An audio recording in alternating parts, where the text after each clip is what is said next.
Hello and welcome to this lesson. As I was saying in last lesson, our mission is going to be creating a moe girl in a style similar to shoujo that represents an idol or something similar.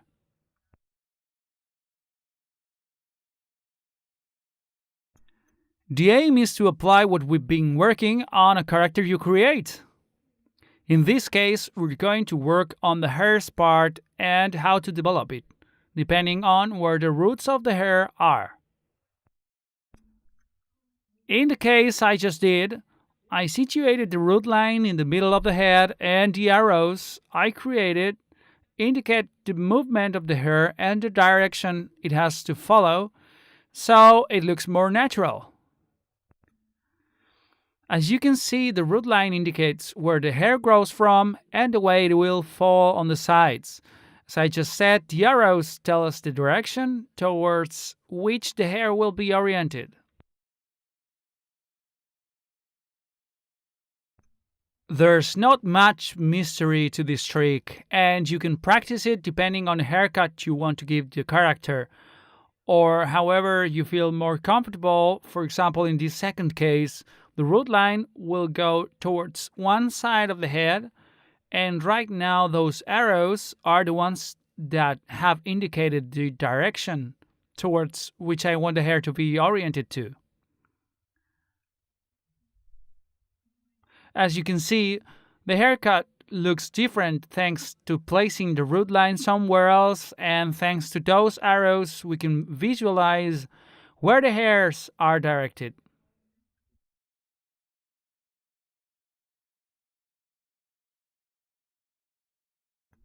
Then it's just a matter of adding all details you see fit to complete the drawing. This time I'm going to draw a different root line because I want to draw some bangs to this character.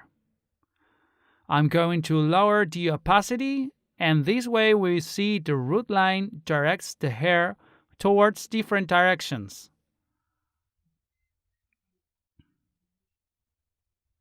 In this case, I haven't pointed the direction with the arrows, but since I already predisposed, I wanted to put her hair up. And to basically get some bangs, the direction lines would go directly towards the floor thanks to gravity.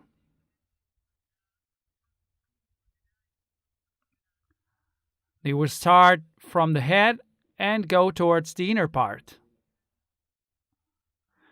In this case, there's not going to be a specific root line, but the arrows are the ones that are going to suggest the direction of the hair. So this is going to be a short haircut, but we're going to orientate each lock towards the direction we previously drawn with the arrows.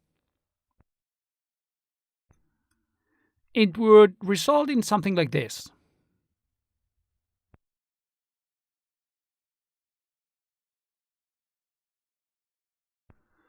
Well, this is a matter of practicing and looking at the cases I'm presenting as an example so you can later practice it at home.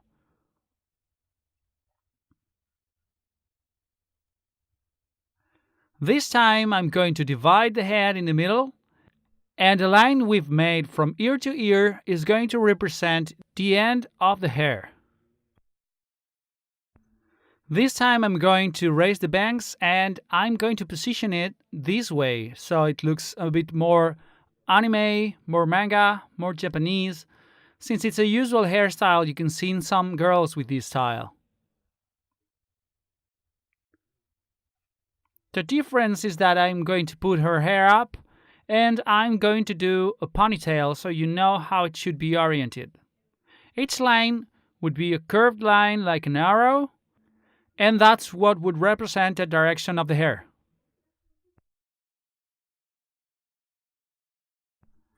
I've decided to draw it a bit curlier thanks to the line of the arrow.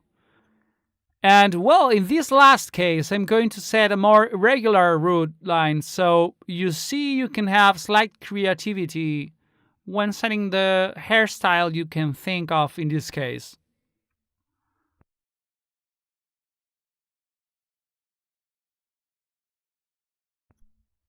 The only thing that we change is the way the hair grows, and then depending on if you want to make a curlier hair or straighter or wavier.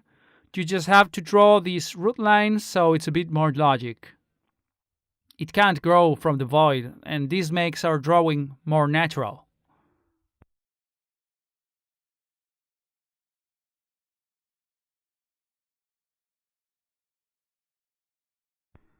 Well, this would be the result of the 6 heads I used as an example with the root line of the hair. Let's go on to the example of the drawing I did that we have already used in past lessons, so you can see the different hairstyles we can see and that we can do following this technique. I'm going to modify the brushes parameters, and well, I'm going to start by doing the first row with short hairstyles. From that root line, I'm creating these curves that get the bangs out.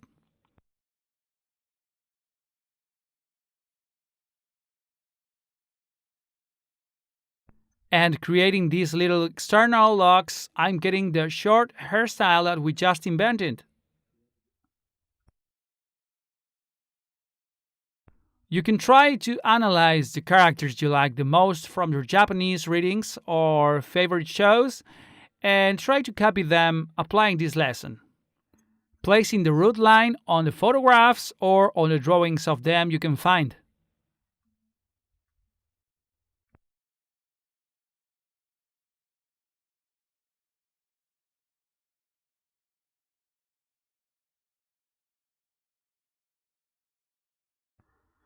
In this case, the root line is in one side and, well, it's a matter of trying how you want to put the hair. You can erase in case you don't like it. You can also add some curves near the root line so it looks like there's more volume inside the hair.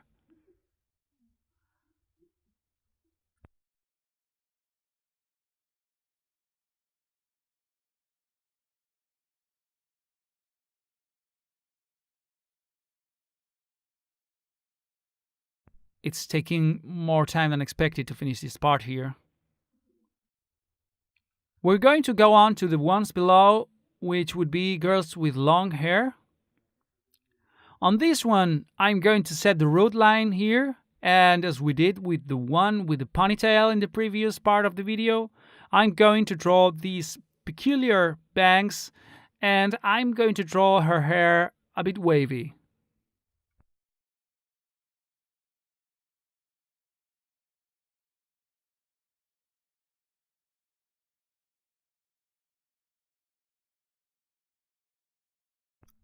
You can experiment yourselves or even take a lock from your hair and see the mobility it can have in your hand, or how could it be applied, for example, looking your reflection in a mirror and seeing the result of putting your hair up, the movement of the hair, etc.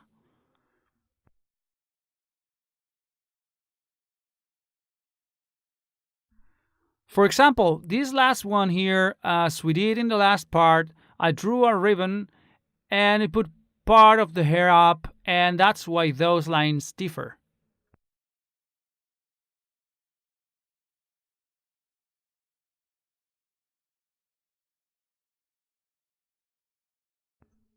We're going to do a new example, and in this case, we're going to try and put most of the girl's hair up.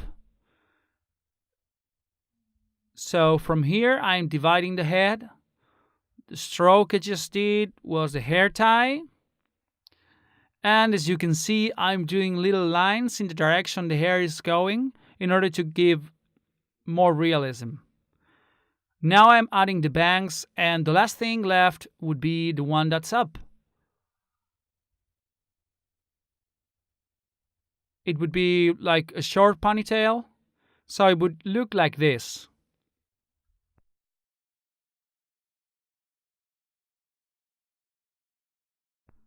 Well, in the next example, I'm going to do a more complex bunch, in which the hair is completely tied to the head of the character and it will be a bun.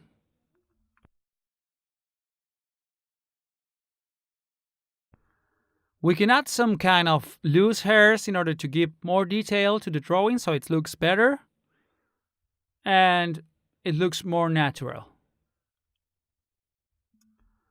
I'm repeating natural a lot, but that's the only adjective that I can think of now, and it's the best fit.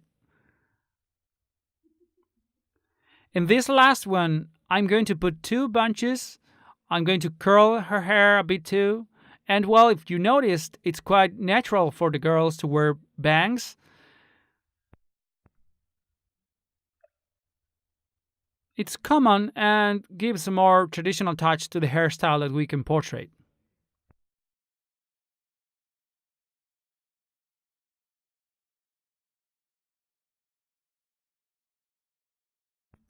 Okay, so I'm going to spread a bit more her hair, but it's going to be tied in a side ponytail. And as you see, I drew some loose hairs to give her that handmade effect. And well, this is the hair lesson. I hope I gave you some ideas or inspired you. And well, see you in the next lesson. And well, let's start strong. See you in the next one.